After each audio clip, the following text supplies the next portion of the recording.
Okay, so there's been an update on the Conor McGregor Michael Chandler situation, and a lot of people were speculating that it was going to happen at the Sphere. Ended up not happening.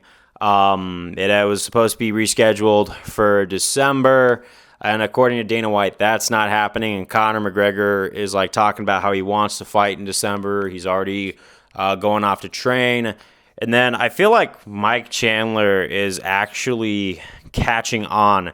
Now, I really don't know how much of this, again, is going to be theater, how much of this is going to be selling the fight or anything like that. But, at a time I really felt bad for Michael Chandler because he just kept getting hung out to dry. He showed up. He did everything he needed to get that fight.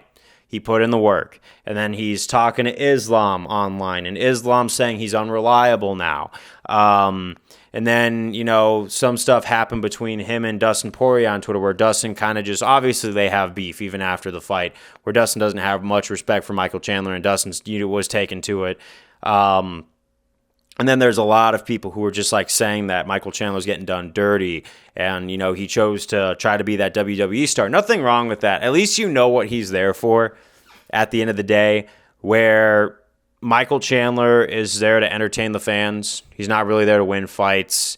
And you know what? Even though he's fallen short against the big names, he's done it because he was trying to give us a show. You could tell the way he fights, the way he leaves himself open. He just wants people to cheer. He's here to entertain us all, and nothing wrong with that. I mean, at the end of the day, there's just some value in that. Is he ever going to get the belt?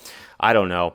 Unless, with the way he's talking to Conor McGregor online now, and he's like saying the sport's going to move on, either he gets it. I'm playing, maybe Mike Chandler's playing 5D chess here, and I don't know what his exact move is or what he's looking for, but maybe not even feeding into the "come on, McGregor, fight me" card anymore. He's just saying, I'm ready to move on, And if he is, he is. And that's the thing, is with Mateusz Gamrot versus Dan Hooker, coming up.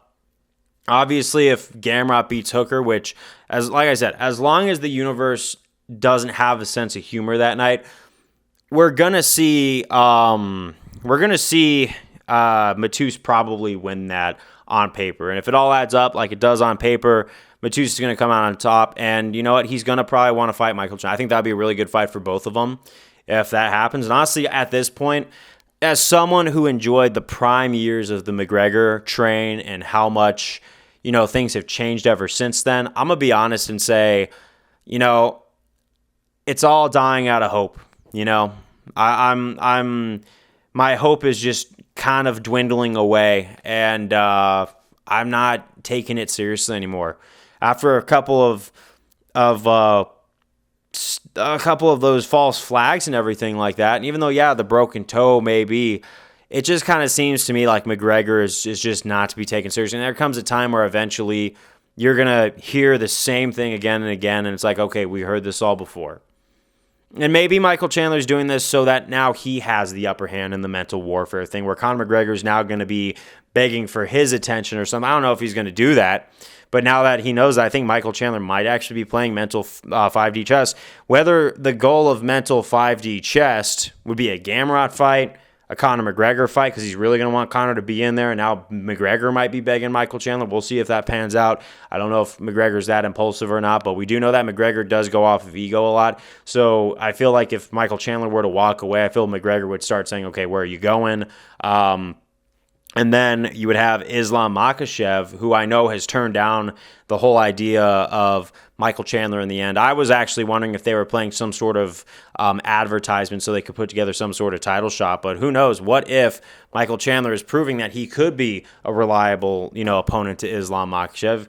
Even if Islam doesn't take that fight, though, let's just say, I know Islam wants to fight the best of the best, and Michael Chandler has fallen short against a lot of guys that Islam Makhachev has beaten, like Dustin Poirier.